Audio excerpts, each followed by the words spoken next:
Carmen. Ofelia. Dicen que la lechuza era hija del panadero. Dios mío. Sabemos lo que somos, pero no lo que podemos ser. William Shakespeare, Hamlet. 1. Creo en Dios. Soy creyente de una manera cabal, íntegra, apasionada, brutal si es necesario. ¿Qué sería de mí si no creyera? No tendría consuelo. Mi único hijo, Mateo, desapareció. Si yo no entendiera que su desaparición responde a la voluntad de Dios, mi vida perdería sentido. Lo busco, no pierdo esperanzas en encontrarlo, de cruzármelo en Santiago de Compostela, en la catedral, en el parque, caminando por una estrecha calle de la vieja ciudad. A esta altura, conozco cada recoveco de este sitio como si hubiera nacido aquí. Vinimos a una ciudad que no estaba en nuestros planes con ese objetivo, encontrar a Mateo. Reunirnos con nuestro hijo es el motor de todo cuanto hacemos hoy por hoy. El resto de la vida quedó suspendido. Alguna vez Julián y yo habíamos soñado con conocer Roma, Venecia o París, destinos icónicos para quien vive en un país como el nuestro, fuera del centro, en el fin del mundo. Puede ser que, imaginando rumbos posibles, incluso hayamos mencionado otra ciudad que hoy no recuerde, Londres, Barcelona, Praga, Madrid. Eran charlas en las que dejábamos fluir la imaginación. No se trataba de verdaderos planes de viaje. Siempre había cosas más urgentes en las que aplicar el tiempo y el dinero. Pero estoy segura de que nunca mencionamos Santiago de Compostela. Nuestras salidas de la Argentina con anterioridad a esta última se habían limitado a ir a Uruguay y a Brasil. El Camino de Santiago tampoco estuvo jamás en nuestros planes. Nosotros marchábamos cada año a la Basílica de Luján. Ese era nuestro camino de fe. No necesitábamos otro. Lo hemos hecho como simples peregrinos, aunque también llevando grupos de la iglesia o asistiendo puestos ambulantes a quienes claudicaban o hasta desfallecían por el esfuerzo físico. El que peregrinaba a Luján no lo hace por turismo, lo hace para cumplir una promesa o como declaración de fe. Entre los que marchaban a Santiago de Compostela, en cambio, debe de haber de todo: turismo, trekking, ganas de conocer gente, esnobismo, interés gastronómico, y eso, para mí, le quita verdad y mérito a la peregrinación. Cuando encontremos a Mateo, si Dios así lo quiere, tal vez podamos recorrer y conocer esas ciudades que eran parte de nuestras utopías, o incluso otras. Sería una hermosa manera de festejar el reencuentro familiar, de convertir lo que hoy es un drama en una oportunidad, y así aprender a ser mejores, como ya hemos hecho. Al rezar, cada noche le pido a Dios que Mateo me permita explicarle. Necesito darle mis razones, hacerle entender cómo algo que a simple vista parece grave, imperdonable, hasta horrendo, no fue más que un mal menor que evitó otro mayor. Superlativo. Una tarea atroz que alguien tuvo que ejecutar con valentía y desapego, olvidándose de sí mismo, persiguiendo solo el afán de proteger a sus seres queridos.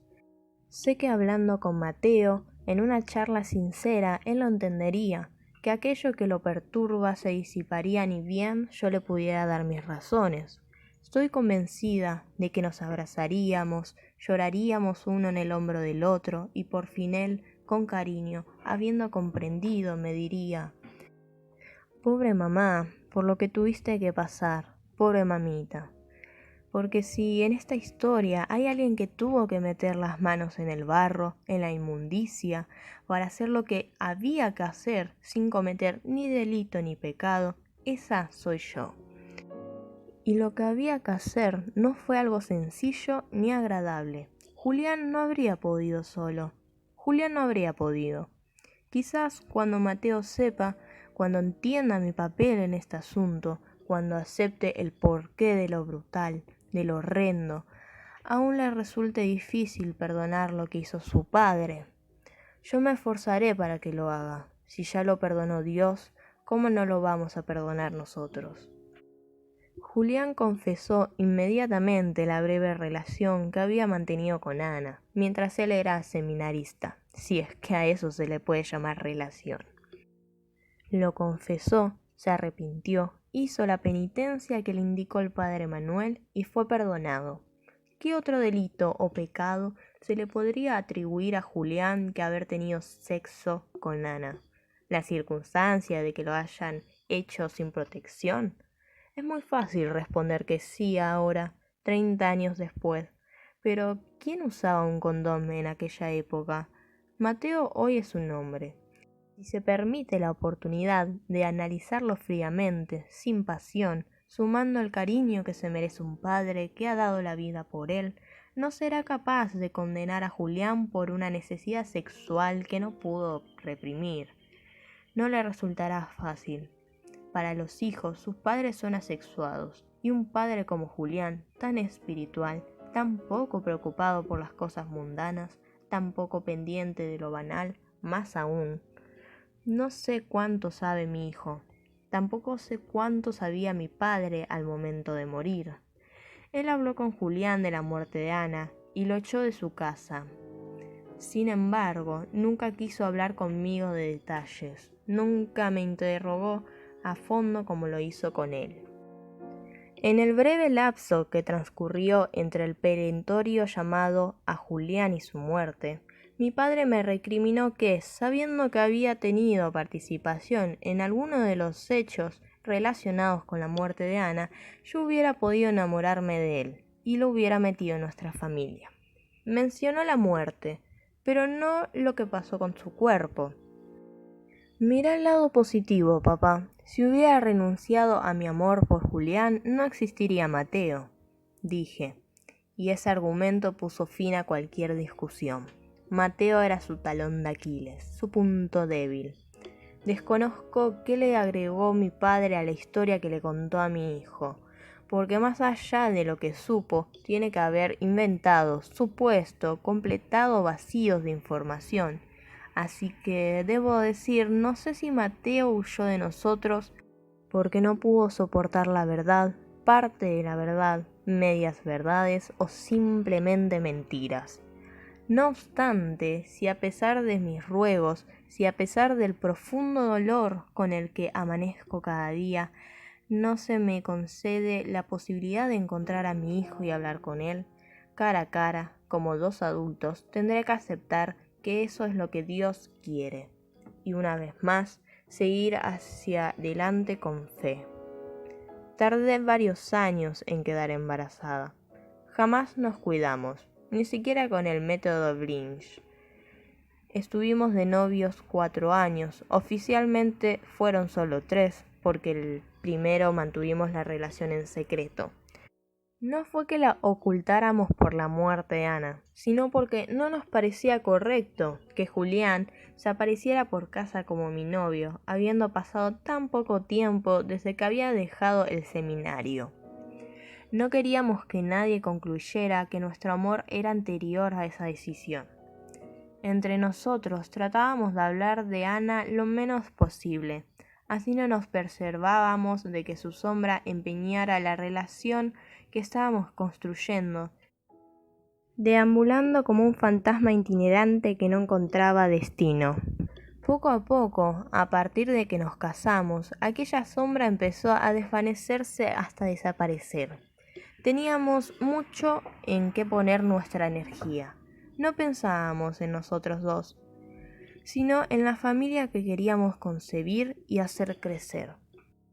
Y esa familia, estábamos convencidos, sería con muchos hijos. Recién cuando el primer embarazo se hizo esperar más de lo previsto, empecé a sospechar que quizás para mí no sería tan fácil ser madre, o al menos ser la madre que había soñado, rodeada de niños de todas las edades, uno al lado del otro, en escalera, tantos como quisieran venir mientras me diera el cuerpo. Temí que fuera en ese punto, ser madre, donde Dios se cobraría mi omisión. Temí que la maternidad limitada fuera el castigo que me impondría por aquello en lo que le había fallado. No impedí que Ana matara al niño que llevaba dentro. No le dije que abortara, no tomé la decisión por ella, ni siquiera hablé del asunto con mi hermana. Ella no me contó, yo no le dije. Pero es cierto que no hice nada por evitarlo y que, en medio de la desesperación, averigüé una dirección donde podían hacerle esa práctica para que Julián le sugiriera a qué sitio acudir. Me pareció inconveniente, doloroso, hasta sucio que una chica de 17 años o un seminarista anduvieran preguntando por ahí dónde hacían esas cosas. Entonces me acordé de un grupo de la parroquia, estaba revelando lugares en los que practicaban abortos clandestinos para, en un tiempo, acercarle a la justicia las demandas correspondientes. Pedí el listado, fingí que quería interesarme en cómo avanzaba ese asunto y le pasé a Julián la dirección de la clínica abortista que quedaba más cerca de casa. Eso también fue un error de mi parte. No llevé a mi hermana a abortar, no la llevó Julián, pero supo dónde ir porque nosotros le dimos esa dirección. Ahora, ¿qué habría pasado si no se la hubiéramos dado? ¿No lo habría hecho? ¿Lo habría hecho en un lugar mejor? ¿O, por el contrario, lo habría hecho con una aguja de tejer o una rama de perejil como tantas inconscientes? ¿Cómo saberlo? Hasta ahí, la responsabilidad de la que me hago cargo, el peso de la culpa que llevo.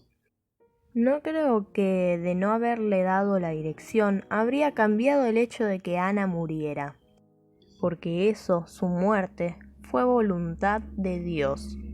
Sin embargo, yo no impedí la muerte de ese niño por nacer, de esa omisión me hago cargo. Es cierto que tampoco la impidió Santa Ana, la patrona de las embarazadas, la santa que debía proteger a mi hermana, si para eso eligió mamá su nombre. Si no pudo Santa Ana, ¿por qué tenía que poder yo? De lo demás, de lo que siguió, no me arrepiento, por más horrendo que le parezca a alguien. No cometí delito, no pequé. Padre, aparta a mí de esa copa. Actué para proteger a mi familia, la que tenía y la por venir, para amparar a la gente que quería, como lo habría hecho una leona. Incluso, aunque para algunos sea difícil verlo, hice lo que hice para cuidar a Ana, especialmente a Ana y a su memoria. Padre, aparta a mí de esa copa, pero hágase tu voluntad y no la mía. Por eso, mi padre, Mateo, o quien se entere de lo que hice y quiera enfrentarme, me podrá reprochar no haberla detenido el día que decidió abortar, cuando yo también era casi una niña. No aceptaré ningún otro reproche. Si dicen que pequé o cometí un delito posterior, estarán mintiendo. 30 años después, si alguien todavía tiene reclamos, será porque no entiende los motivos que me movieron a actuar como actué. La gente no tolera el horror, aun cuando sea inevitable, aun cuando el horror sea el precio necesario para proteger un bien superior. No me interesa explicárselo al mundo entero. No tengo que rendir cuentas en la tierra, sino en otra parte. A mi hijo sí, a él sí quisiera explicarle. Él se merece entender, yo me merezco que entienda. Nadie me va a convencer de que lo que hicimos, atenuar los daños, no fue un acto de amor hacia todos nosotros, de protección, de cuidado. Ana estaba muerta, el bebé estaba muerto. Eso no lo podíamos cambiar. Entonces, lo que pasó después es, en el fondo y más allá de lo que los espanta, decorado. Hubo un crimen, sí, un crimen anterior, el aborto. Me lamento por la muerte de ese bebé. Hoy, si me enfrentara a algo parecido, Dios no lo permita. Haría todo lo posible para que ese niño naciera. Lo haría incluso a cuesta del dolor de mi familia, incluso a cuesta de la marcha imborrable sobre la reputación de Ana, incluso a costa de mi felicidad. Pero Julián y yo, en ese entonces, Éramos poco más que 2 adolescentes, unos inexpertos que apenas salíamos a la vida. Con desesperación analizamos las circunstancias y decidimos como pudimos.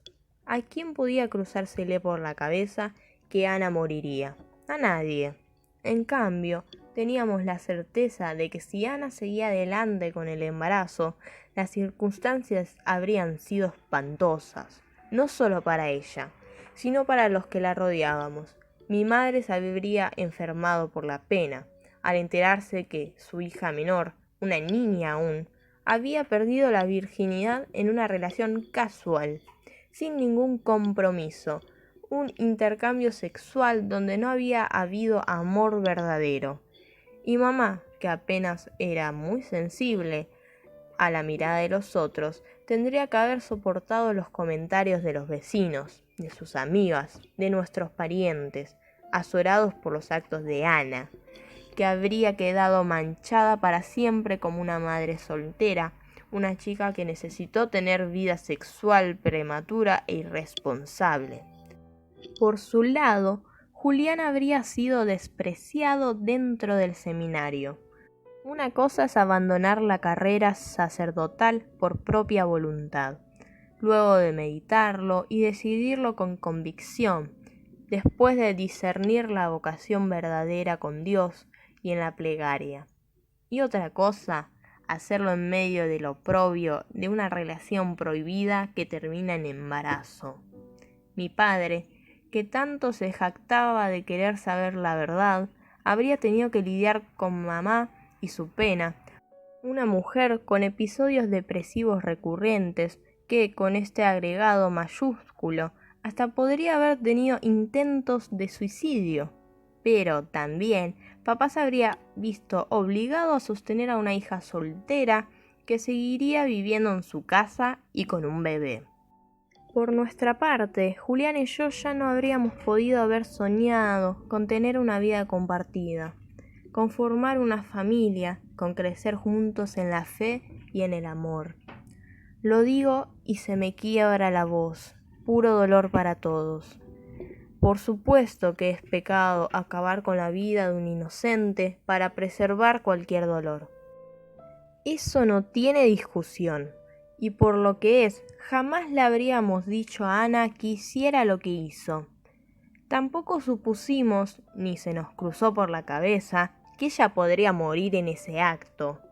Aunque una vez que mi hermana tomó la decisión, debo reconocerlo, sentimos alivio. Dios nos haya perdonado, la dejamos avanzar hacia su propio pecado.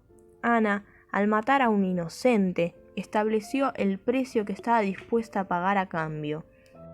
Tal vez, como muchas, supuso que esa deuda quedaría impaga.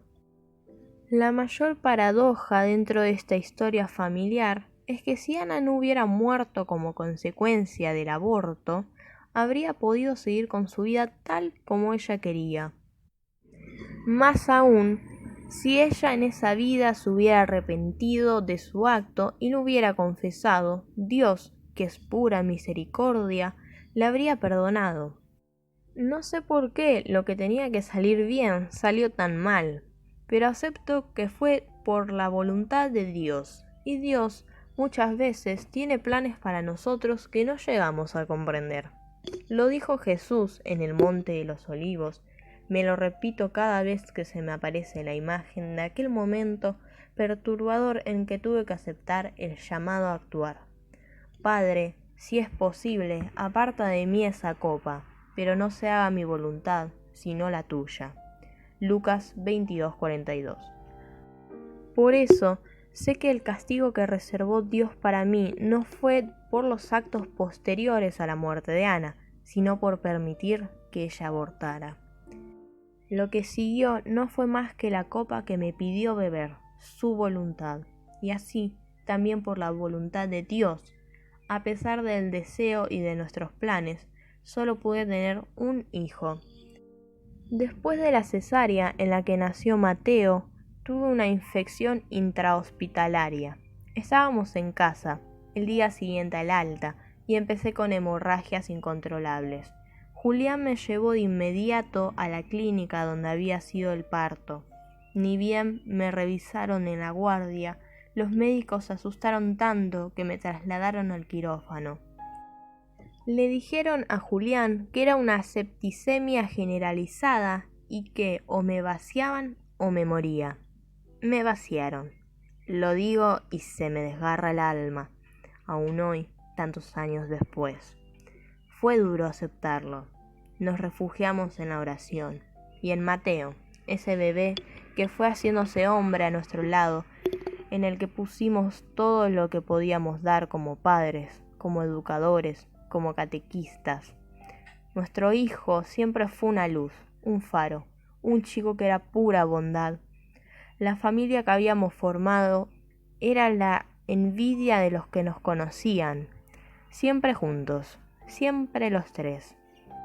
Incluso a una edad en que los chicos se van de vacaciones con sus amigos, Mateo seguía viniendo con nosotros al sitio que eligiéramos, sin reproches ni cuestionamientos.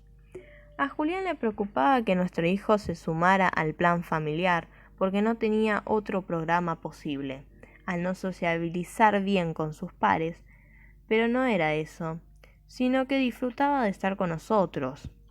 Nuestros fines de semana nos quedábamos los tres en casa, leyendo, viendo una película o jugando a las cartas.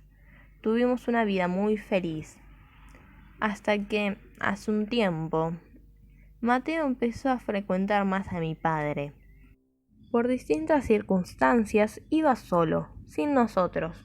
No sé cómo empezaron esas visitas, si las provocó su abuelo o fueron ideas de él.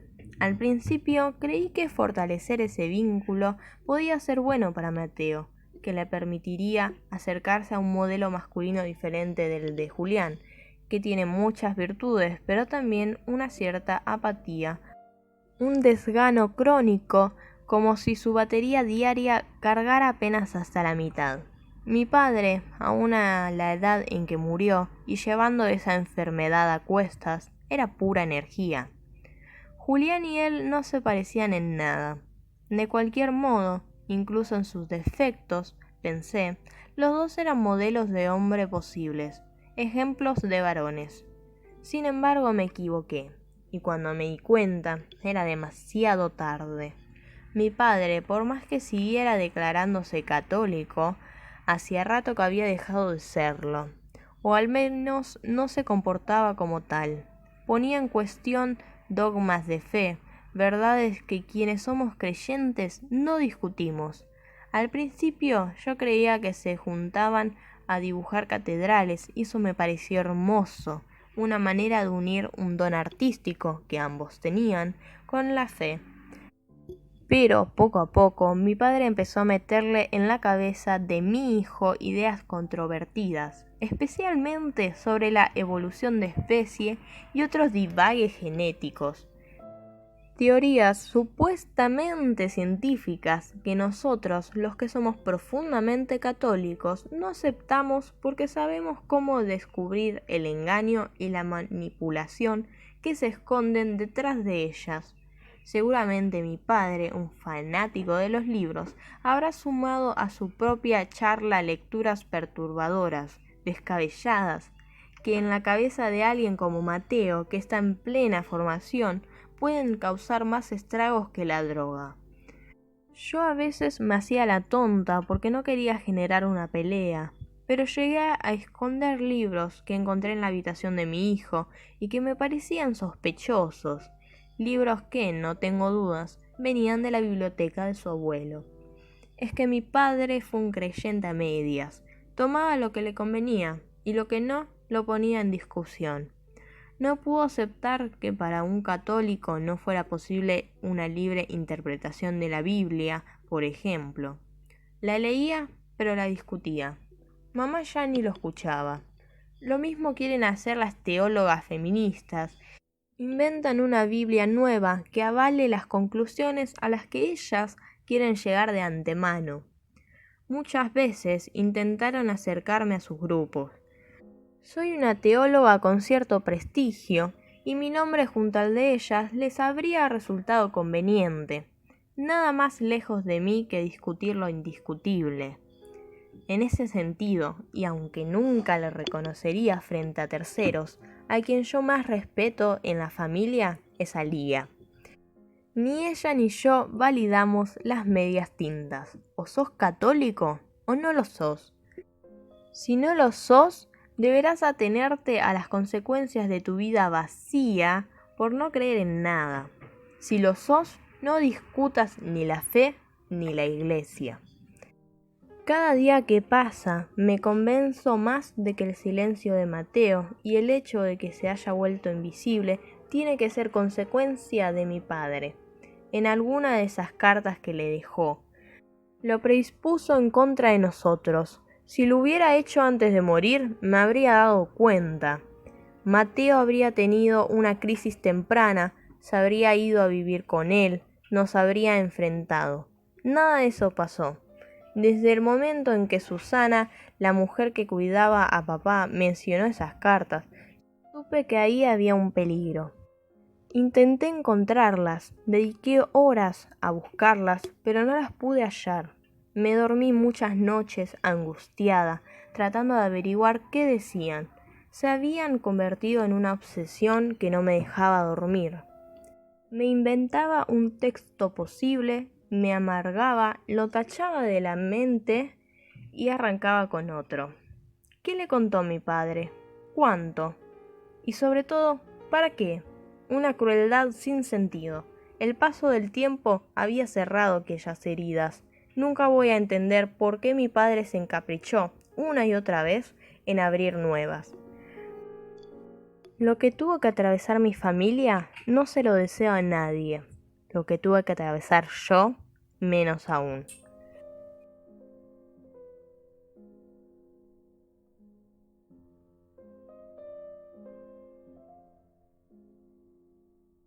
Carmen, capítulo 2.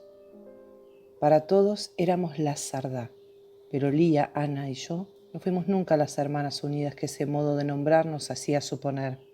Siempre hubo dos bandos, el de ellas por un lado, el mío por otro. Cuando nació Lía, yo era una niña de 5 años que vivía en una casa como hija única, y al poco tiempo de su nacimiento me presentaron una hermana más, Ana. Fue casi natural que nos dividiéramos de esa manera. De algún modo yo ya estaba instalada en la familia y ostentaba ciertos privilegios, mientras ellas empezaban a luchar para ganarse un sitio. Dicen que es entre hermanos donde los niños y las niñas se entrenan para afrontar las mismas dificultades y conflictos que les presentará la vida. Que en esa hermandad entrenamos el cariño, el compañerismo, la solidaridad, pero también los enojos, las traiciones, las ofensas, las peleas por ganar un lugar y conservarlo. Practicando con ellas, con Lía y Ana, aprendí a negociar, a defender mi opinión, a imponerme, a ganar o perder. Nuestra hermandad fue un campo de batalla. Ana y yo éramos parecidas a mamá. Lía se llevó la peor parte. Papá era un hombre interesante, atractivo, seductor, aunque de rasgos absolutamente varoniles. Tal vez por eso, por la rotunda masculinidad del rostro paterno, los rasgos de Lía se veían rudos, toscos, hasta groseros en una nena. Debe ser difícil cargar con eso. A lo largo de nuestra infancia he tenido muchas veces pena por ella. Estoy convencida de que allí reside el origen de algunas de sus actitudes antisistema, en el retraimiento que la debe de haber condenado a la mirada del otro. Cuando la fui a ver para averiguar sobre Mateo, 30 años después de la última vez que nos vimos, no me atreví a preguntarle si había podido formar una familia, si tenía hijos. Ella no lo mencionó, así que supongo que no. Pero reconozco que la encontré muy cambiada. Los años suavizaron la dureza de sus rasgos. Su mirada ya no era una daga que te clavaba en medio de la frente. Hoy Lía es una mujer que ostenta un rostro interesante, con carácter, difícil de olvidar. Más aún, podría decir que mi hermana, a sus casi 50, es atractiva en su fealdad. En cambio, mamá era una mujer hermosa, de una belleza clásica, y tanto Ana como yo tuvimos la suerte de ser, según dicen quienes nos conocieron, su fiel reflejo. Creo que nuestro parecido físico fue lo que hizo que Ana sintiera que constantemente la necesidad de competir conmigo, como si hubiera querido llevar ese parecido al extremo. Me imitaba, hablaba con cadencia de mi voz, se movía copiando la forma en que yo caminaba. Quería ser yo, y quería tener lo que yo tenía, lo que fuera, un vestido, la capitanía del equipo de deportes del colegio o Julián. A mí, Ana me tenía sin cuidado, por el contrario, daba la sensación de que ella necesitaba provocarme, medir fuerzas conmigo, vencerme en lo que fuera para afianzar su propia seguridad. Leí hace mucho tiempo, que todos tenemos un socias, alguien que no conocemos y que se nos parece demasiado. Si un día por azar los socias se encuentran frente a frente, alguno de los dos tiene que morir, como si en el mundo no hubiera espacio físico suficiente para albergar a ambos. Ana y yo éramos socias, claro, porque nos conocíamos, vivíamos en la misma casa, sabíamos la una de la otra, pero igual que en el caso de los socias, era evidente la imposibilidad que teníamos, o que tenía Ana, de compartir el mismo espacio. Era una o la otra. Si más allá de lo cotidiano coincidíamos en algún sitio porque así Dios lo quería, a pesar de nuestra voluntad, Ana forzaba a quien fuera a elegir entre ella y yo. Aquella imposibilidad de estar juntas se hizo evidente cuando faltaba poco para el campamento que organizaba la parroquia cada verano, unos meses antes de la muerte de Ana. Durante el año las dos habíamos convivido en los grupos de la iglesia manteniendo distancia. Ana no estaba en mi grupo. Yo me ocupaba de las chicas que iban a recibir la confirmación y la menor de mis hermanas la había recibido hacía tiempo. Ella estaba en un grupo de jóvenes adolescentes católicas por el que también había pasado Lía, con mucho menos compromiso. Cuando la encargada de su grupo dijo que el siguiente verano no podría acompañarlas al campamento por problemas familiares, el padre Manuel me pidió que fuera yo. No tuve que pensarlo demasiado, de verdad me seducía la idea, me encantaba el lugar al que había ido muchas veces en mi adolescencia. Me resultaba un desafío conducir un grupo de chicas de mayor edad que las que había liderado durante el año. Y sobre todo me atraía coincidir ese tiempo con Julián, con quien cada vez me entendía mejor, sin que aún nos hubiéramos revelado lo que sentía el uno por el otro. Fue decirlo en casa y que Ana le agarrara un ataque de nervios. Empezó a los gritos en medio de la cena familiar. Dijo que ese era su espacio, que yo no podía invadirlo, que siempre arruinaba lo que ella tenía. Buscó la complicidad de mis padres, pero ellos se mantuvieron neutrales, como solían hacer siempre. Mamá, porque decía que los problemas entre nosotras los debíamos arreglar solas, a pesar de que mis hermanas se quejaban de que si ella no intervenía, yo era la eterna ganadora. ¿Y qué culpa tenía si era más persistente o voluntariosa o astuta o fuerte que ellas? Si lo era, merecía ganar. Las reglas que regían el mundo al que nos enfrentaríamos después de entrenarnos en la hermandad. Así lo establecían. Por su lado, creo que papá no se metía en nuestras batallas porque le parecían temas menores, discusiones triviales o peleas sin importancia. Se abstraía en sus pensamientos y dejaba que la discusión avanzara, llegara al pico y por fin se apagara, sin siquiera enterarse de por qué peleábamos. Papá vivía en su propio mundo y era feliz en ese lugar imaginario que construía con lecturas, mientras nosotros merodeábamos junto a él en una vida familiar compartida, donde su espacio y su silencio infundían mucho respeto. No molesten a papá que está leyendo, o no molesten a papá que está pensando. Son dos frases que escuché a diario en mi infancia y adolescencia. Si no hubiera pasado lo de Ana, mi padre habría muerto con honores, siendo lo que siempre quiso ser, un gran profesor de historia, recordado y admirado por muchos, que hasta el último día leyó sin parar, siempre dispuesto a saber un poco más. Pero la muerte de su hija menor, de su pimpollo, como él la llamaba, lo obsesionó de tal manera que lo convirtió en otro hombre y frustró cualquier destino posible que no fuera convertirse en un ser oscuro, empecinado en descubrir al culpable de un asesinato que nunca ocurrió. Aquella noche, Ana berreó de tal manera que papá intervino. ¿Qué es eso tan grave que no pueden resolver como hermanas? Ni Ana ni yo respondimos a esa pregunta. Ella, sin sacarme los ojos de encima, dijo: si vos vas, yo no voy. Y yo le contesté, llevando mi vista a la sopa humeante que estaba revolviendo con la cuchara: no vayas. Imaginé que Ana estaría por explotar. Conocí esos enojos. Dejé pasar unos segundos y la miré otra vez. ¿No tenés una invitación para pasar el verano en el campo de la familia de Marcela? Aprovechala. Le sonreí. Fue una sonrisa ácida, irónica, cargada de desprecio. Y luego seguí tomando mi sopa como si nada. Ella se paró, arrastrando la silla, algo que mamá detestaba, y se fue llorando a su cuarto. Lía intentó seguirla. Mamá le ordenó que se quedara. No vamos a hacer un drama donde no lo hay, dijo. De inmediato me miró a mí y agregó: van las dos y seguro lo pasan estupendo. A tu pequeña hermana le gustan las escenas dramáticas. Después se le pasa y se olvida. Debería estudiar actuación, sería una gran actriz. No sabremos si Ana habría sido efectivamente una gran actriz. Ojalá ella no hubiera ido a aquel campamento. Allí fue donde empezó a gestarse el infierno al que nos vimos arrastrados poco tiempo después. Los primeros días en Córdoba casi no tuve relación con mi hermana. A pesar de que no había más remedio que estar el día entero juntas, yo la evitaba y ella me evitaba.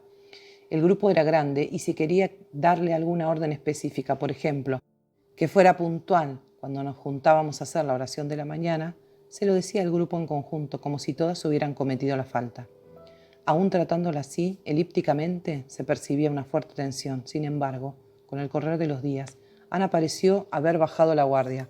Festejaba alguno de mis chistes, participaba en conversaciones que yo proponía y lo hacía sin forzar su rol de eterna opositora ante cualquier cosa que se me ocurriera. Noté en su mirada un destello, una luminosidad vivaz y pícara. No pude advertir a tiempo que lo que provocaba esos cambios en ella era simplemente que tenía un plan. La noche en que sufrí la fuerte migraña que no me dejó asistir al fogón, Ana se mostró amorosa conmigo, solidaria como nunca. Insistió en que me quedara tranquila, que descansara, que todo iría bien. Su plan había encontrado por fin la oportunidad de ser llevado a cabo, y yo seguía ajena a su maniobra. Tuve fiebre esa noche, dormí hasta la mañana siguiente. Cuando volvieron las chicas del fogón, entreabrí los ojos y vi el grupo bullicioso, pero no llegué a darme cuenta de que Ana no era una de ellas. Lo que pasó esa noche entre mi hermana y Julián prefiero no evocarlo. Por otra parte, no lo supe hasta tiempo después. Al día siguiente, tampoco noté nada en ella. Seguía alegre, como la había visto los últimos días. Quizá un poco más arrogante. Me objetó una indicación que había dado y que no tenía la menor importancia. Tan poca importancia que al rato de discutir, junto a la cancha donde los chicos estaban por empezar a jugar un fútbol, me dijo: ¿sabes qué, Carmen? Tenés razón. Hagámoslo como vos decís. Y esta vez su respuesta no era una manera irónica de dar por cerrada la pelea, lo decía en serio. Luego se fue con sus amigas a animar a los chicos y al día siguiente siguió su curso normal. Por el contrario, sí noté que Julián se comportaba de manera extraña, hosca, con cierta lejanía, pero de ninguna manera sospeché que ese retraimiento tuviera que ver con que había tenido un encuentro sexual con Ana. ¿Cómo sospecharlo? Pensé en cambio que tal vez había quedado resentido por el frustrado encuentro que habíamos tenido nosotros, junto al arroyo, la noche que nos besamos con desesperación, para luego encerrarnos cada uno en sí mismo y así evitar que lo que sentíamos no jugara una mala pasada.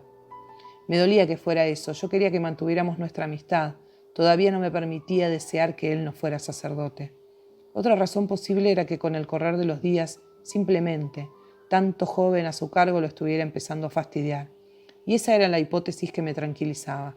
Estábamos sobre el final del campamento y era comprensible que Julián ya tuviera ganas de irse a la paz del seminario. De cualquier modo, le pregunté si le pasaba algo, me respondió que estoy agobiado, muy agobiado. Son agotadores estos pibes, mucha hormona.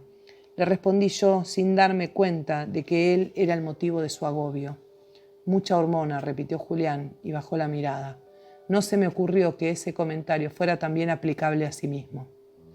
De regreso la vida siguió su curso normal, aunque por poco tiempo, porque enseguida aparecieron las grandes definiciones. Julián dejaría el seminario, nos casaríamos, formaríamos una familia, seríamos tan buenos católicos juntos que repararíamos cualquier culpa que él pudiera sentir por no haber cumplido con el llamado.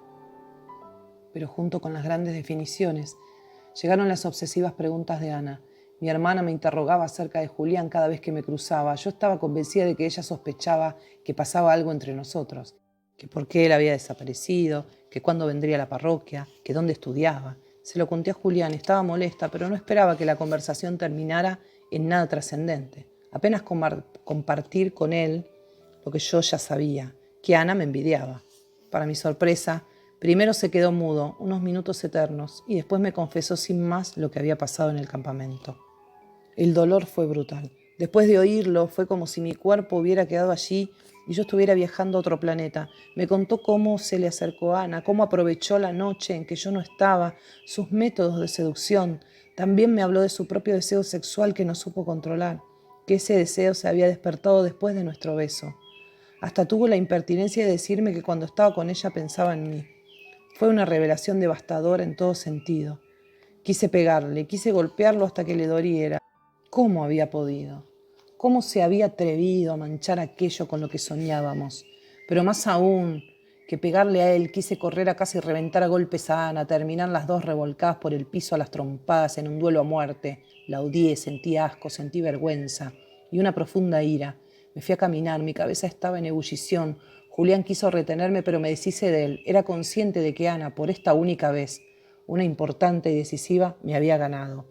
¿Esa victoria marcaba el final del encuentro o era apenas un resultado parcial? No podía responder a esas preguntas, estaba confundida, tenía una mezcla de sentimientos. Me dejé caer en un banco de la plaza donde me había citado Julián, pero muy lejos de él. Desde mi lugar no podíamos vernos. Cerré los ojos. Necesitaba encontrar una explicación. A mi cabeza vinieron versículos del Génesis que se me repetían sin solución de continuidad. No se trataba de un acto de voluntad, sino de un acto reflejo. La serpiente era más astuta que cualquiera de los animales del campo que Dios había hecho, y dijo a la mujer: ¿así que Dios les ha dicho que no comiera de ningún árbol del huerto? La mujer que me diste de compañera me dio de ese fruto y yo comí. Mujer, ¿por qué lo hiciste? Aumentaré los dolores cuando tengas hijos y parirás con dolor. Por eso Dios sacó al hombre del Edén. Y en medio del Génesis una frase que solía decir mi madre cuando nos peleábamos con mis hermanas: errar es humano, perdonar es divino. Mi padre la corregía en latín: errare humanus est, sed perseverare diabolicum. Yo prefería quedarme con la versión misericordiosa de mi madre. ¿Era capaz de perdonar como sentía que Dios me lo pedía? ¿Era capaz de controlar mi orgullo, de curar la herida que Ana había hecho en mí? Probablemente adrede, al acostarse con el hombre de quien yo estaba enamorada. ¿La culpa era de Julián o de Ana? ¿Quién era la serpiente? ¿Dejaría que Ana se saliera con la suya? Recé con una entrega mayor que la que nunca había puesto en oración alguna. Por fin volví donde estaba Julián y le dije que enfrentaríamos esto juntos y que saldríamos adelante. Él lloró, parecía un chico. No lo abracé, ni le acaricié el pelo, ni lo acuné. Sí dejé que echara su cabeza sobre mi regazo, pero sin tocarlo. Tampoco dejé que me besara. Mi virginidad, después de lo que me había contado, cobraba un mayor valor. Él lo sabía, y yo me encargaría de que lo tuviera presente. Necesitábamos tiempo, de a poco, a medida que Ana se fuera borrando. Seríamos otra vez fuertes los dos, imbatibles, poderosos, por el amor que sentíamos el uno por el otro y por nuestro amor a Dios. Cuando llegué a casa no le dije nada a Ana, la ignoré y traté de no cruzármela.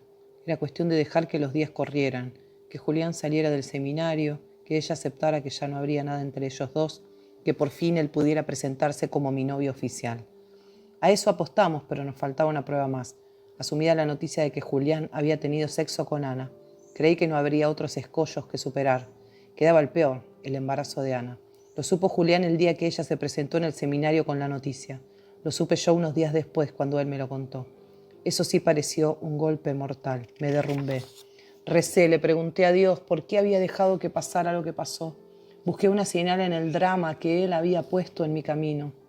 Si ese hijo nacía, se acababan mis sueños, nuestros sueños. Julián y yo no podríamos intervenir. Había una vida latiendo dentro del cuerpo de mi hermana y esa era la prioridad. Cuando todo parecía perdido, Ana tomó la decisión de no tener ese hijo. Y nosotros, lo reconozco con pesar y aunque ya lo habíamos confesado, nos sentimos aliviados. Para Julián y para mí, abortar es matar a un niño. Jamás lo habríamos avalado, jamás la habríamos alentado a hacerlo. Pero la dejamos hacer. Pecamos por omisión, porque en el fondo, tal vez inconscientemente, creímos que era el único camino que nos haría salir del laberinto en el que nos había metido la propia Ana. Cuando ella empezó a vislumbrar esta opción, le advertí a Julián que la dejara llegar por sí misma a ese destino, que no opinara, que no asintiera, que la decisión fuera sin lugar a dudas de Ana. Ayudé a encontrar un lugar donde mi hermana se pudiera hacer el maldito aborto. Era peligroso e insensato que ella anduviera preguntando por ahí dónde hacerlo. Se podía enterar alguien, le podían contar a mamá, nuestro nombre habría estado en boca de todos, se hiciera finalmente Ana el aborto o no. Reduje cada daño que aparecía como pude. Los que no pude, los reparé. Frené a Julián en un momento crítico, cuando estaba por cometer un error descomunal. Acompañar a Ana a ese lugar. ¿Cómo se te ocurre? ¿Y si alguien te reconoce? ¿Y si alguien los ve entrar juntos en un sitio así? Que corre en riesgo Ana, es inevitable. ¿Por qué vos también? No se inmolen los dos. Recemos a Dios para que cuando ella entre en ese lugar, nadie le vea la cara. Julián estaba perdido, angustiado, confundido. Era capaz de cometer una equivocación tras otra.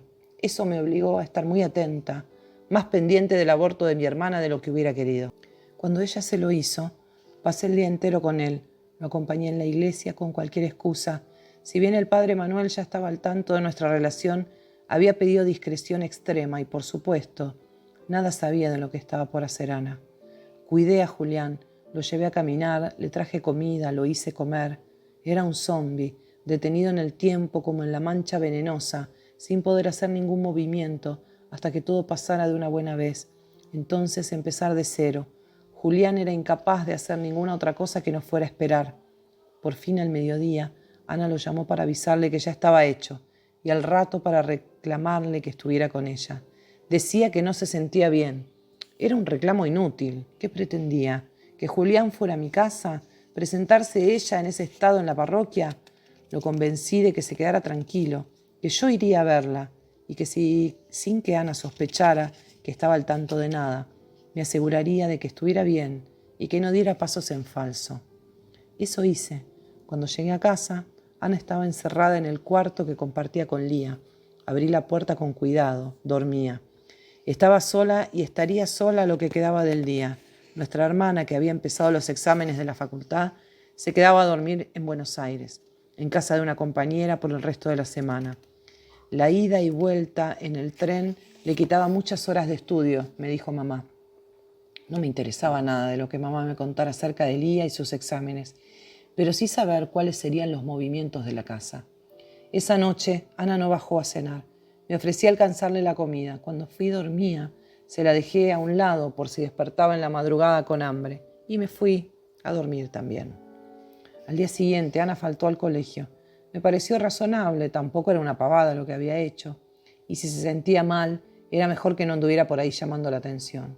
Yo fui a mis clases y regresé después del mediodía. Me quedé toda la tarde atenta a los movimientos de Ana. Oí que fue varias veces al baño. Mamá me comentó, parece que la regla le vino fatal este mes. Y yo asentí. Pasada la media tarde, Ana tomó un té que mamá le llevó a su cuarto, se quedó con unas tostadas para comer un poco más tarde y le dijo que si no bajaba a cenar la dejaría descansar hasta el día siguiente, que necesitaba dormir para reponerse. Parecía que todo por fin comenzaba a calmarse. Supuse que habíamos entrado en el tiempo de su recuperación. En algún momento, Ana tenía que empezar a sentirse bien y volver a su vida normal, y yo a la mía. Sobre el final del día llamé a Julián para que se quedara tranquilo. No lo hice por él, por aliviarle la espera, sino por temor a que la falta de noticias lo llevaran a cometer un acto imprudente. Le dije que había sido una buena tarde, que Ana seguramente dormiría hasta el día siguiente y que él debería hacer lo mismo. Antes de que anocheciera yo tenía que ir a buscar unos libros a la casa de una compañera en Bursaco. Pensaba ir y volver en un santiamén. Pero el colectivo demoró, la lluvia había convertido la avenida en un caos y me tomó más de una hora completar el trámite. En ese tiempo fue que Ana llamó a Julián a la parroquia y lo encontró justo cuando salía para el seminario. Él no tuvo cómo ubicarme, así que tomó sus propias decisiones. Ante los ruegos de mi hermana, Julián la citó en la iglesia. Mientras ella llegaba, fue a buscar la camioneta del negocio de su padre porque si la situación era de la gravedad que Ana le transmitía, tendría que llevarla a un hospital. Julián no quería que fuera atendida en ninguno de la zona, tanto para cuidarla a ella como para preservarse él. Era un riesgo cruzarse con alguien que pudiera reconocerlos. A esa altura de la tarde, casi de la noche, mientras yo, a unos kilómetros de ahí, recibía los libros que necesitaba para preparar un trabajo sobre los últimos leccionarios aprobados por asambleas episcopales latinoamericanas, Ana moría en el banco de nuestra parroquia, San Gabriel, a unas cuadras de casa. Se iba de este mundo, como unas horas atrás lo había hecho el bebé que llevaba dentro. Demasiado dolor tendríamos que tolerar todos, Julián y yo más que nadie, porque sabíamos. Pero en aquel momento, ajena a lo que acababa de pasar, cuando volví a casa fui hasta el cuarto de Ana a cumplir con mi tarea de observar que todo estuviera bien. Aunque me preocupó mucho que ella no estuviera allí, no quise preguntarle a mamá si sabía dónde había ido. Llamé a Julián, a la parroquia, atendió el padre Manuel y corté. Llamé a su casa y pregunté por él, no estaba ahí tampoco. Al seminario no me atreví a llamar. No sabía qué más hacer. Iba por mi casa de un lado a otro, hecha con una pila de nervios. A cada rato desde el ventanal del living miraba hacia la calle con la ilusión de que Ana apareciera. Cuando mamá anunció que iba a ir al cuarto a dejarle comida, le recordé que ella había pedido que no la molestara, que a esa altura era mejor dejarla dormir que obligarla a comer. Mamá estuvo de acuerdo y anunció que en un rato serviría la cena para nosotros. Fui hasta la ventana y corrí la cortina una vez más con la esperanza de que Ana regresara. Mamá me preguntó, ¿qué mirás tanto? Si para de llover, mentí con rapidez. Mañana tengo muchas cosas que hacer y si llueve se me va a complicar el día. Y mientras decía, se me va a complicar el día, vi cómo avanzaba por la calle la camioneta de Julián y estacionaba frente al portón de entrada. Era una situación inaudita. Julián nunca había venido a casa. Si se encontraba ahí, era porque algo fuera de lo común estaba sucediendo. Mi madre gritó desde la cocina, ¿venís a comer con tu padre y conmigo? Tomé un paraguas y de camino a la puerta le grité, no mamá, voy a lo de Adriana a buscar un piloto que me dejé en su casa. Cenen tranquilos, tal vez yo como algo allá con ella, y sin esperar a que mi madre agregara palabra, salí. Julián estaba al volante, su cara no transmitía nada, estaba ausente, perdido en otro sitio. Jamás lo había visto antes en ese estado. Abrí la puerta del auto. ¿Qué pasa?, pregunté. Él se largó a llorar sin control, de una manera aún más desbordada que cuando lloró en aquella plaza el día que me contó acerca de Ana. No podía hablar, casi no podía respirar. Me metí dentro de la camioneta, lo abracé. ¿Qué pasa?, volví a preguntar. Está muerta, Carmen. Ana está muerta. Lo abracé más fuerte. ¿Qué decís?, pregunté atónita. Muerta, repitió. Se murió. Y se puso a golpear con los puños el volante. Yo también lloré, los dos estábamos verdaderamente quebrados. Nunca se nos había cruzado por la cabeza que Ana pudiera morir por un aborto. Intenté calmar a Julián, pero tampoco me resultaba fácil. No me atrevía siquiera a decirle que moviera de allí la camioneta. Mi padre o mi madre podrían asomarse por la ventana con cualquier excusa y no quería que nos vieran. Julián no parecía en condiciones de manejar. No me explicaba cómo había podido llegar hasta mi casa. ¿Dónde la dejaste?, le pregunté. No la dejé, respondió, y miró hacia atrás. No entendí. No la dejé, está en el baúl. No sabía qué hacer, estaba muerta en la iglesia. Me espantó la idea de que alguien la pudiera encontrar. Traté de asentir, de apoyarlo en su decisión, por más que el hecho de saber que el cuerpo de mi hermana muerta estaba a unos metros de mí, dentro de ese auto, me produjera náuseas. Sí, mi amor, dije, quédate tranquilo. Él siguió. Si alguien se da cuenta de que se hizo un aborto, puede atar cabos hasta llegar a que el padre de ese chico era yo, ¿entendés, Carmen? Ana me dijo que no le contó a nadie, me lo juró. Pero si lo hizo, a lo mejor necesitó contarlo, a lo mejor lo escribió en un diario. La idea de que Ana llevara un diario donde hubiera escrito acerca de Julián y el embarazo me aterró más que su cuerpo muerto detrás de mí. Pensé unos segundos antes de responder y luego lo hice con la mayor calma y contundencia que pude. Hiciste bien, mi amor, hiciste bien. Lo besé la cara, anoté mentalmente encontrar ese supuesto diario. Hice un esfuerzo por no imaginarme el cadáver de Ana metido en la cabina del furgón. Me obligué a figurarme esa camioneta con la misma carga de siempre, llena de televisores, lavarropas, cocinas, heladeras, como cada día. Teníamos que lograr que nuestros días volvieran a ser como cada día, pelear contra la adversidad a capa y espada, una vez más, y para eso había que encontrar donde fuera la fortaleza necesaria. Arrancá, Julián, le dije, yo te voy a ayudar.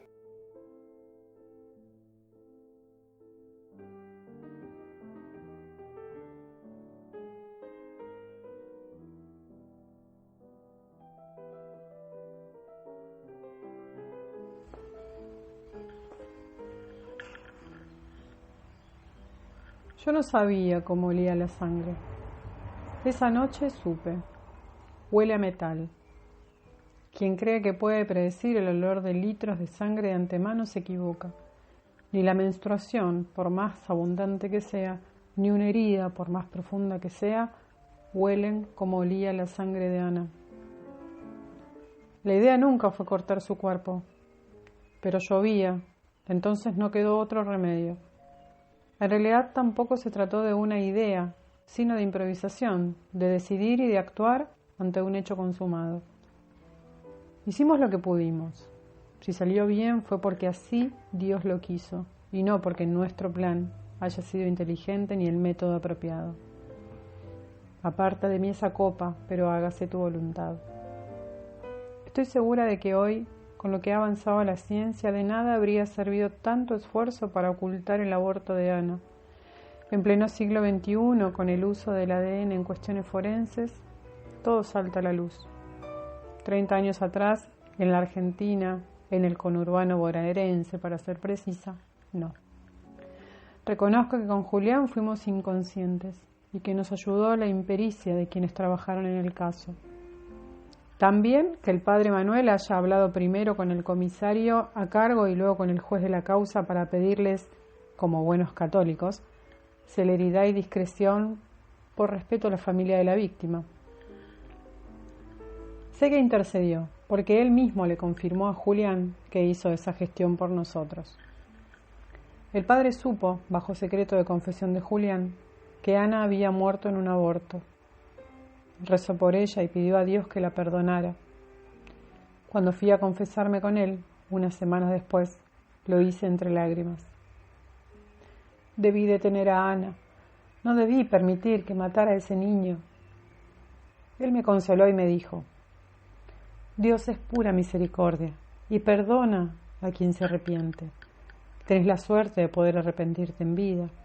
Tu hermana no pudo. La noche en que murió Ana, después de estar varios minutos delante de casa con su cadáver en el baúl, por fin convencí a Julián de que pusiera en marcha la camioneta y arrancara. No fue fácil. Seguía en estado de shock y el auto se le detenía, sin motivo aparente, cada 2 o 3 minutos. Yo no podía manejar, entonces no sabía hacerlo. Aún sin haber conducido una noche en mi vida, no tengo dudas de que lo habría hecho mejor que él. Los dos estábamos devastados por la muerte de Ana y por las circunstancias que la rodeaban. Pero la pena en Julián se convertía en desconcierto y confusión. En cambio a mí, se me transformaba en un desapego que me permitía mirar con cierta distancia. Fue como si el dolor me hubiera anestesiado y así, alejada, desconectada emocionalmente, actuaba olvidando por completo que lo que cargábamos en el baúl era el cadáver de mi hermana. A los tumbos fuimos avanzando por las calles empedradas de Adrogué, sin destino, sin saber qué íbamos a hacer ni a dónde llevábamos el cuerpo. Durante las primeras cuadras permanecimos en silencio, Julián concentrado en conducir, yo con la vista clavada al frente, en lo que aparecía a través del parabrisas. Era una noche desapacible, hacía rato había oscurecido y caía una llovizna tupida y constante. Los neumáticos, rodando sobre el empedrado mojado, hacían un chirrido que todavía hoy, cuando lo oigo, me recuerda aquella noche. Nadie se tiene que enterar de que Ana murió por un aborto, dije por fin, cuando Julián dobló por la avenida y el empedrado cambió por asfalto. Él no respondió, sino que empezó a llorar otra vez. Nadie, volví a decir con firmeza, ignorando su llanto. Y luego le indiqué que condujera hasta el kiosco frente a la estación. Le pedí la plata antes de bajar. Yo había salido apurada y no llevaba más que el paraguas conmigo. Por suerte, Julián traía su billetera. Bajé y compré una caja grande de fósforos y cigarrillos. No fumaba ni pensaba fumar, pero no quería dejar ninguna pista que alguien pudiera seguir y así llegar a nosotros. Cuando regresé al auto le indiqué a Julián que arrancara. No le di una dirección, no me la pidió. Seguimos conduciendo a la deriva. Sin embargo, yo ya tenía un plan. Por el momento no quería ir a ninguna parte, sino que pasara el tiempo. Cada vez se cerrara más la noche y que nadie en Adrogué anduviera por la calle cuando por fin necesitáramos estar solos para deshacernos de Ana. Ni bien percibí que Julián empezaba a tranquilizarse, al menos había dejado de llorar, le expliqué los pasos a seguir. Llevar el cuerpo al terreno baldío que estaba unas cuadras más allá de la parroquia y una vez ahí quemarlo, hacerlo arder hasta que nadie pudiera encontrar una pista de aquello que había matado a mi hermana. Julián hizo todo lo que le pedí. Estaba perdido, pero entregaba mis indicaciones. Cuando ya no se veía un alma por la calle, nos dirigimos al destino. De cualquier modo, me cercioré otra vez de que no hubiera gente merodeando por la zona. Era muy tarde y con ese clima resultaba difícil que algún vecino se aventurara a salir de su casa. El lugar elegido era un potrero abandonado, a su suerte, por problemas de sucesión desde hacía años, que algunos chicos usaban para jugar a la pelota y algunos grandes como basural. Cada tanto había quien hacía fogatas en el terreno, cuando el pasto crecía mucho, cuando la basura acumulada empezaba a dar mal olor o las ratas pasaban a las casas vecinas. Así que el fuego no iba a llamar la atención de nadie. Estacionamos, bajamos y abrimos la puerta trasera de la camioneta. Ver a Ana muerta me conmovió. Una cosa era pensar en su cadáver, otra muy distinta, tenerla frente a mis ojos. Estuve un rato mirándola, sin poder hacer nada. Julián la había acomodado sobre unas frazadas que usaban en el negocio para proteger productos delicados, electrodomésticos que podían rayarse al ser transportados, pero no la había tapado. Ese rostro inerte ya no era Ana. La mueca rígida en los labios nada tenía que ver con su sonrisa. Cuando pude reaccionar, la envolví con los bordes de la frazada y luego le dije a Julián que la llevara. Él se la puso al hombro, como si cargara una alfombra enrollada, y se metió en el potrero. Me quedé un instante allí, en la vereda, verificando que nadie anduviera por la zona. Luego entré y le pedí a Julián que estacionara la camioneta a unas cuadras. Para cuando apareciera el cadáver, era mejor que ningún vecino hubiera visto el transporte de Electrónicos Varela estacionado frente a aquel lugar. Intenté prender la frazada que envolvía a Ana con los fósforos que había comprado. Encendí varios, uno detrás del otro. No fue fácil. El piso estaba mojado y seguía cayendo agua. La frazada ardía y al rato se apagaba. Cuando volvió Julián, lo mandé de regreso a la camioneta a embeber en la nafta del tanque algún trapo que encontrara. Un pañuelo, una franela, un pedazo de otra frazada. Mientras tanto, seguí tratando de hacer que el cuerpo de Ana se quemara, con poca suerte. El cabello encendió enseguida. El olor a pelo chamuscado me resultó intolerable. Pero ninguna otra parte del cuerpo ardía el tiempo suficiente, y al rato se apagaban las pocas llamas que había. 2 o 3 minutos después, Julián estuvo de regreso y me entregó una franela embebida en nafta. La puse sobre el regazo de Ana y la encendí. Ardió más que la frazada, aunque otra vez la lluvia y un viento que acababa de levantarse la apagaron.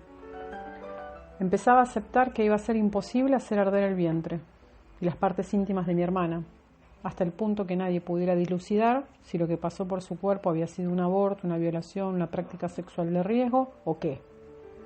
Se me acababan los recursos. Tenía que encontrar un plan B. Se lo dije a Julián y se puso a llorar como un niño. Pensá, Carmen, pensá, algo se te tiene que ocurrir, dijo entre sollozos, declarándose inútil, dejándome toda la responsabilidad a mí. Y yo pensé, busqué alternativas con desesperación. La cabeza me trabajaba a toda velocidad, pero nada de lo que se me ocurría me cerraba. La única manera que me parecía razonable de hacer desaparecer los rastros del aborto era que el cuerpo de mi hermana ardiera. Y no se me ocurría ningún lugar cerrado donde lo pudiéramos trasladar para luego hacer una fogata bajo techo sin que eso llamara la atención de todo el mundo, ni mucho menos provocáramos un incendio. Si bien me entregaba su designio, no terminaba de entender qué me quería decir Dios con tanta adversidad.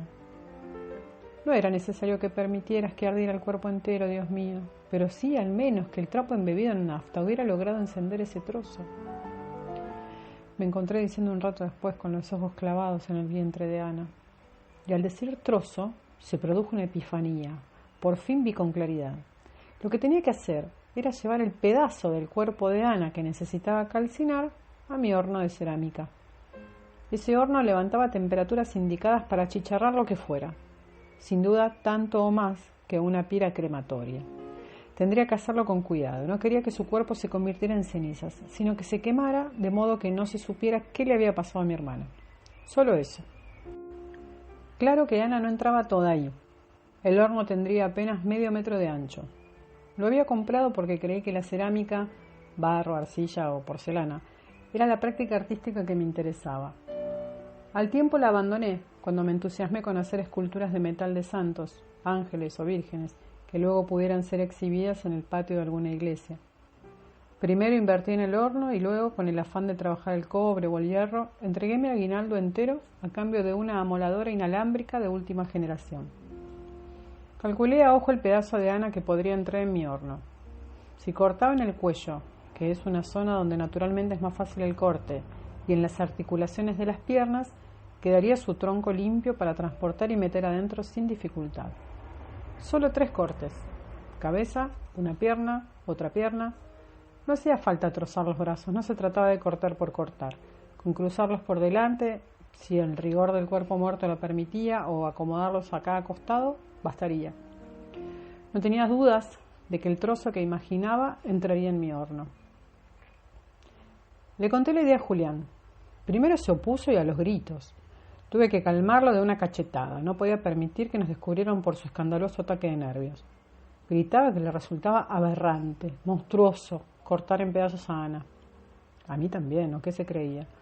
No se trataba de descuartizar a mi hermana por placer, como puede hacer un psicópata que disfruta en cada corte. Ni tampoco se trataba de cortarla para tapar un crimen, como puede especular un asesino. Se trataba así de ocultar por qué murió, una muerte que no habíamos provocado nosotros, pero cuyo motivo de salir a la luz solo traería más dolor. Trozarla era simplemente una cuestión práctica. ¿Y qué otra alternativa se te ocurre?, le pregunté a Julián cuando se recuperó de mi cachetada. No respondió. ¿Ves?, dije. Y al rato agregué: no es Ana, tenés que pensarlo así, Ana ya no está. Julián siguió sin contestar. Agachó la cabeza y, falto de valor suficiente, clavó la vista en sus zapatos para no mirar el cuerpo de mi hermana envuelto en frazadas. Eso que vemos es apenas su envase, la parte menos importante de lo que somos, lo que se desecha cuando nos vamos.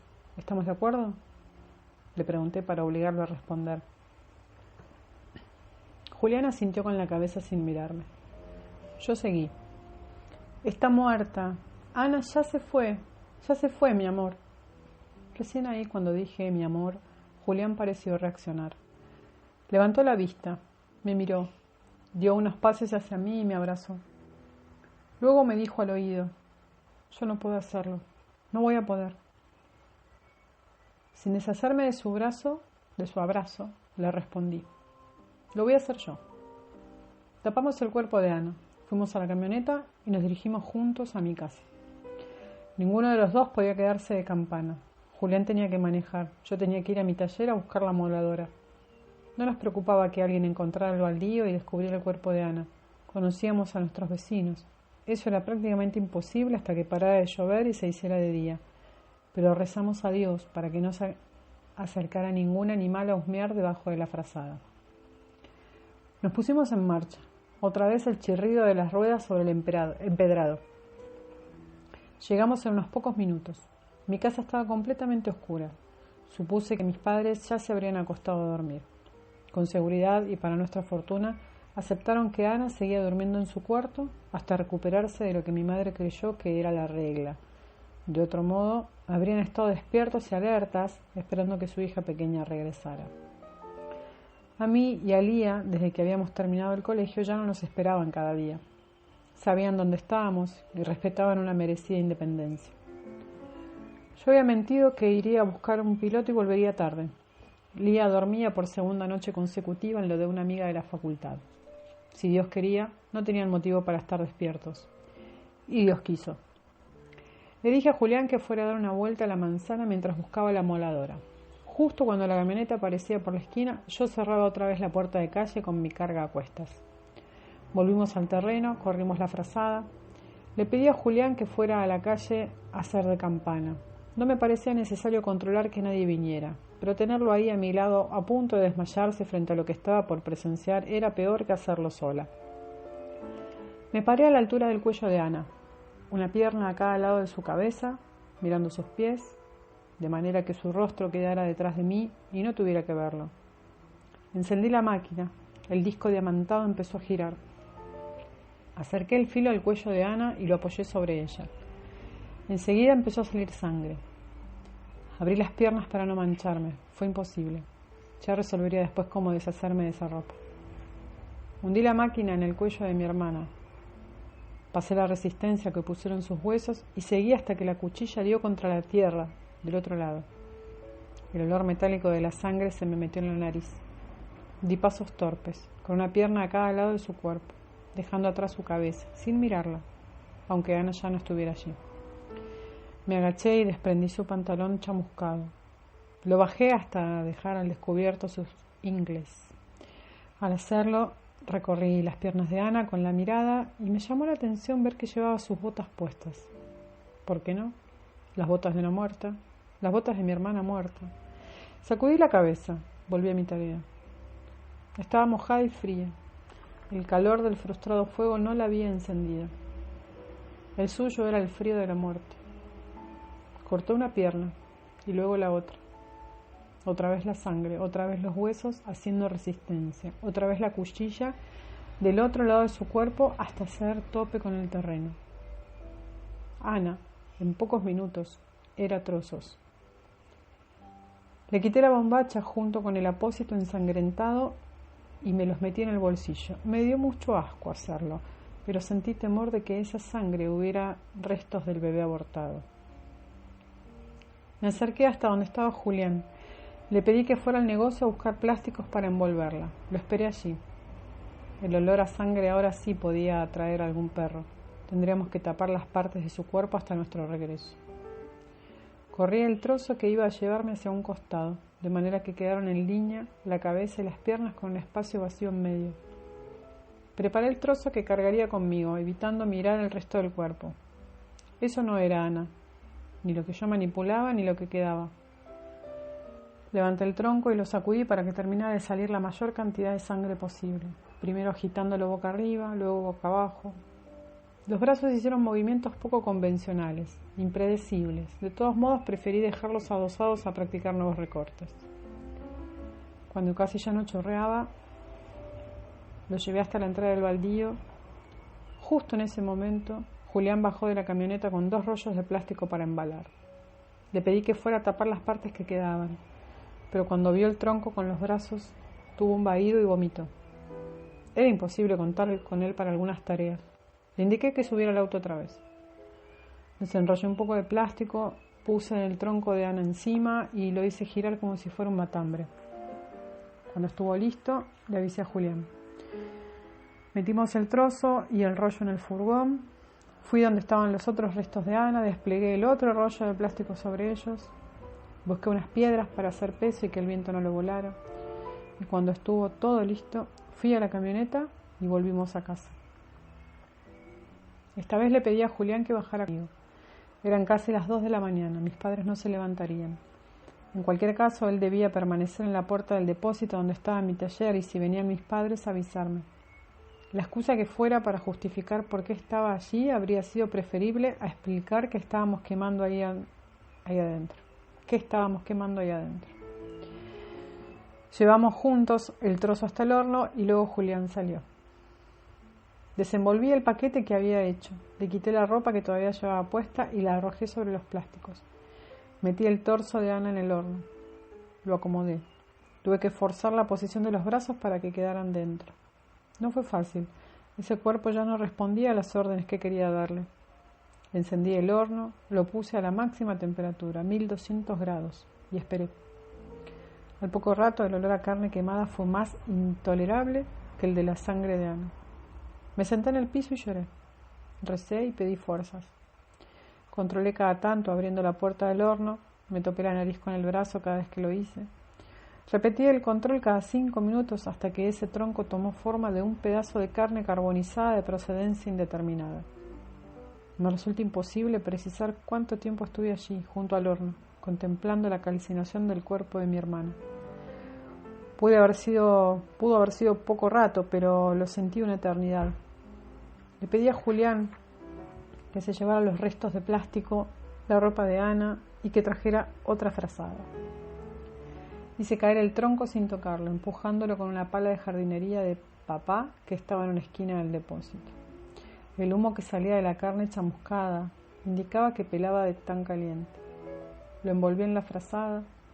Le dije a Julián que lo llevara a la camioneta mientras yo recolectaba basura para poder simular que en ese horno se había quemado alguna otra cosa diferente del tronco de mi hermana. No había que descartar que alguien hubiera percibido el olor y que al día siguiente yo tuviera que responder preguntas incómodas. Busqué unos cacharros de arcilla sin terminar que había dejado abandonados hacía tiempo, cuando empecé con los metales. Le puse la basura adentro. Si alguien preguntaba, inventaría algún procedimiento artístico de vanguardia que justificara mezclar arcilla con porquerías orgánicas. Encendí el horno 5 minutos y luego lo apagué. Me uní a Julián, que me esperaba en la camioneta. Llevamos el tronco que fue de Ana al baldío. Lo cargamos juntos hasta depositarlo donde estaban la cabeza y las piernas. Corrimos el plástico que cubría lo que había quedado en aquel terreno. Acomodé el tronco en el centro para que se completara el espacio vacío. No había ni perros ni ratas, solo 2 piernas y una cabeza que esperaban la pieza que faltaba. Por fin nos fuimos a descansar y a esperar que encontraran el cuerpo de Ana. Julián se encargaría de llamar por la mañana a la comisaría. No se identificaría, sería un llamado anónimo. Indicaría el lugar exacto donde hallarla. En el trayecto hasta mi casa le hice jurar que se desharía de los plásticos, la ropa de Ana, las frazadas manchadas de sangre y lo que llevaba puesto, como yo lo haría con mi propia ropa y lo que había guardado en el bolsillo, y que lavaría la camioneta ni bien la llevara al garaje del negocio. Entré a mi casa. Me dolía el cuerpo como si hubiera peleado con alguien y todavía siguiera sintiendo el estallido de los golpes contra mí. Por la ventana vi alejarse la camioneta de Julián. Fui a mi cuarto sin encender ninguna luz, haciendo el menor ruido posible. Me acosté en mi cama. Sabía que esa noche nadie dormía en el cuarto de al lado. Aunque cerré los ojos y no volví a abrirlos, no pude conciliar el sueño. Había hecho lo que tenía que hacer. No me hacía reproches ni sentía culpa. Sin embargo, mi cuerpo estaba impregnado del olor de la sangre de Ana, mezclado con el de su carne quemada. Cada tanto, cuando parecía que estaba por dormirme, en el filo de un sueño la cuchilla vencía los huesos y yo me despertaba, sobresaltada, como si me hubiera caído en un pozo. Muy temprano a la mañana, escuché a mamá decir que Ana no estaba en su cuarto, y a papá responderle que llamara a la casa de sus amigas. Pero antes de que llegaran a hacerlo, sonó el teléfono. Era la policía para anunciar que había aparecido el cuerpo de Ana, quemado y descuartizado. Mi madre, entre gritos de dolor, repetía lo que le decían del otro lado de la línea, que lo habían encontrado en un baldío por un llamado anónimo. Julián había cumplido con su parte de la tarea a la hora convenida, y eso me alegraba. No quería que se extendiera la angustia de mis padres porque Ana no aparecía. Cuanto antes se iniciara el duelo por mi hermana, mejor. Los gritos de mamá me dieron el pie para salir de mi cuarto. Mi padre me abrazó y me dijo llorando: «Mataron a Ana». Yo me quedé abrazada a él y me puse a llorar descontroladamente. No podía respirar, creí que iba a desmayarme. Empezaron a llegar vecinos que se iban enterando de la noticia. Alguien le avisó a Lía, que llegó cerca del mediodía. La vecina de enfrente dijo que ella había sentido olor a carne quemada, como cuando queman cadáveres en una morgue. Pero nadie le creyó, porque al cuerpo lo quemaron pasando la iglesia, 5 o 6 cuadras después. No puede haber llegado el olor hasta acá. Y la mujer se terminó convenciendo de que lo habría soñado, que su percepción se debía a una conexión paranormal con mi hermana muerta. Nadie preguntó por los potes de arcilla que estaban en mi horno. Dios quiso, esta vez quiso. No apartó de mí esa copa, pero yo hice su voluntad, no la mía, nada más que su voluntad.